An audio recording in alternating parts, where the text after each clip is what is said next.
নমস্কার, ভগবত সুধানিধি চ্যানেলে সবাইকে স্বাগত। আশা করব সবাই ভালো আছে। আমি এর আগের দিন ভরত মহারাজের জীবন বৃত্তান্ত আপনাদেরকে আমি শোনাচ্ছিলাম। ভরত মহারাজের জীবন বৃত্তান্ত আমি 3টি ভাগে ভাগ করেছি।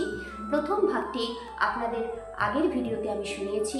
আজকে দ্বিতীয় জীবনের কথা আমি বলবো, তারপরের দিন তৃতীয় জীবনের কথা বলবো।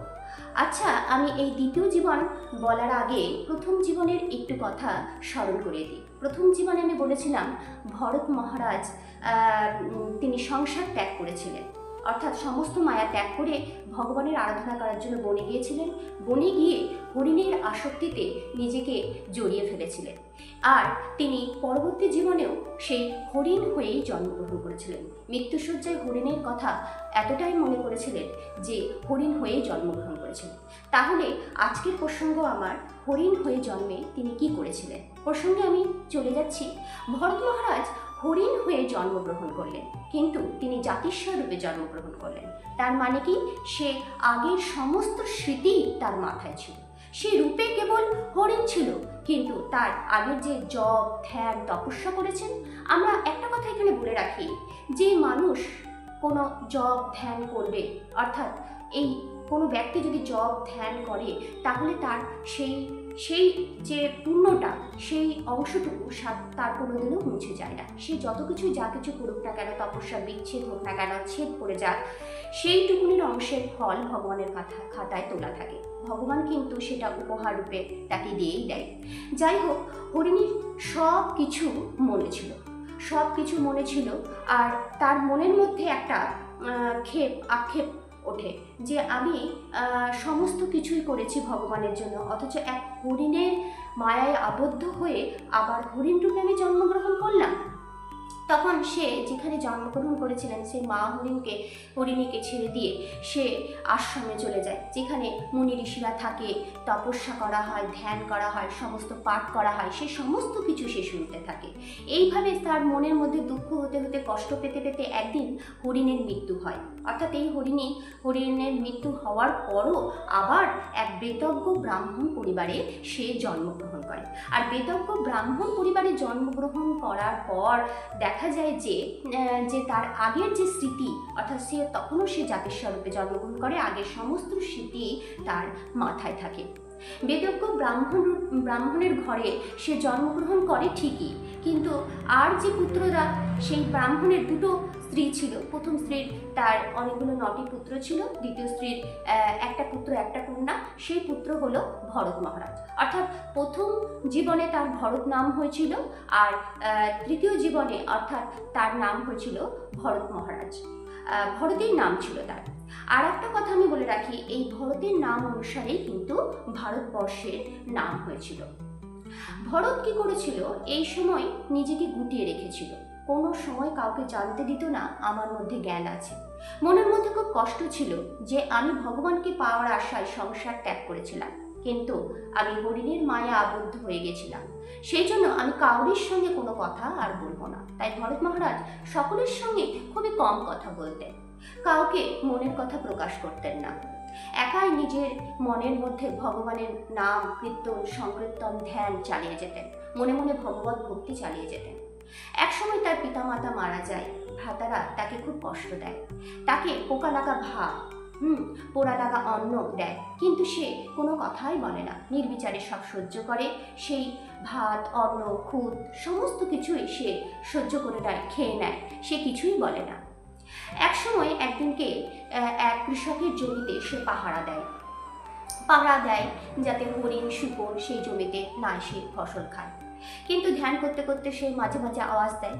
এই সময় পাশেই ছিল এক ভদ্রকালী মা চণ্ডীর মূর্তি। সেখানে শূদ্রপতি এই তার পুত্র লাভের আশায় পুজো দেয়। ব্রাহ্মণ সেখানে উপস্থিত থাকে। একটা মানুষকে নরবলি দেওয়ার জন্য সেখানে নিয়ে আসা হয়। সেখানে সেই মানুষকে বেঁধে রাখা হয়। কিন্তু কি হয়, একসময় এই মানুষটি সেই বন্ধন মোচন করে চলে যায়। সমস্ত ডাকাতির দল চারিদিকে খুঁজতে থাকে একটি পশু জাতীয় নরকে, কিন্তু কোনো জায়গায় নরকে পায় না। অর্থাৎ একসময় দেখা যায় একটা জমির মাঝখানে সেই হুষ্টপুষ্ট মানুষ বসে আছে। সকলের চোখ যায় ভরতের দিকে। ভরতকে টেনে হাত ধরে নিয়ে আসে ভরতকে সে যুবকাষ্ঠের কাছে দাঁড় করায়। ভরতকে স্নান করানো হয়, নতুন বস্ত্র পরানো হয়। ভরত কিন্তু সব বুঝতে পারে, কিন্তু সেটা নেয় না। মনে মনে বলে, হে ভগবান, হে কৃষ্ণ, তুমি যদি এই চাও তাহলে এই হবে, এই হোক, তোমার ইচ্ছা যা তাই হবে। তখন ব্রাহ্মণ মন্ত্র উচ্চারণ করে, চারিদিকে ধূপ দীপ মাল্য খই প্রসাদ ফল গুড় সমস্ত কিছু উপস্থিত থাকে। ব্রাহ্মণ মন্ত্র উচ্চারণ থাকে, একজন খড়গ নিয়ে তাকে যুবকাষ্ঠের দিকে নিয়ে যায়।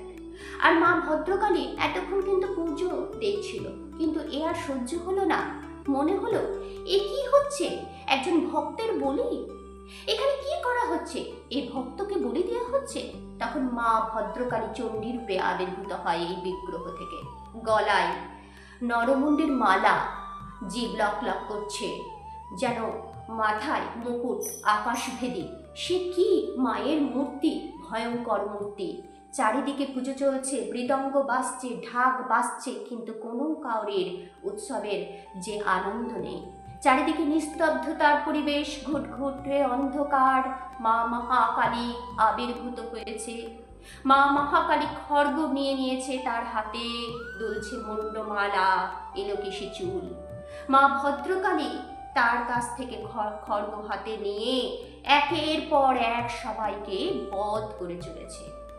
দেহ থেকে মুন্ডকে আলাদা করে তুলেছে, আর রক্ত ফিনকি দিয়ে পড়ছে। মা সেই উষ্ণ রক্ত পান করছে, চারিদিকে রক্ত প্রবাহিত হচ্ছে। মা বল খেলার মতো একটা একটা মুন্ডকে নিয়ে খেলা করছে। চারিদিকে কি ভয়ঙ্কর পরিস্থিতি! আপনারা একবার চোখ বন্ধ করে ভাবুন। ভরত মহারাজ দেখছে মা মহাকালীকে। মা মহাকালী শক্তির প্রতীক। ভগবানের ভক্তকে এইভাবে শাস্তি দেওয়াতে কিন্তু কোনোটাই ভালো হয় না। তাই মা ভদ্রকালী সবাইকে বধ করছে একে একে, আর চারিদিকে মুন্ড পড়ে আছে, রক্তের স্রোত বয়ে চলেছে। মা মহাকালী সবাইকে বধ করে ফেলে। এই সময় এই অন্ধকার পরিবেশে যেন মনে হয় ভরত সন্তান, আর মা সেই মা মহাকালী। সন্তান আর মা এক জায়গায় দাঁড়িয়ে থাকে। মা সবাইকে বধ করার পর একসময় অন্তর্হিত হন, আর ভরত মহারাজ আবার এই জমির কৃষিক্ষেত্রে ফিরে আসে। এরপরে ভরত মহারাজ তার জীবনে আর কি কি করলেন আমি এর পরের ভিডিওতে বলবো। আজকে এইটুকুনি থাক। আর এই গল্প যদি আপনাদের খুব ভালো লেগে থাকে তাহলে আপনারা অবশ্যই কমেন্ট বক্সে একবার জয় শ্রীকৃষ্ণ লিখবেন।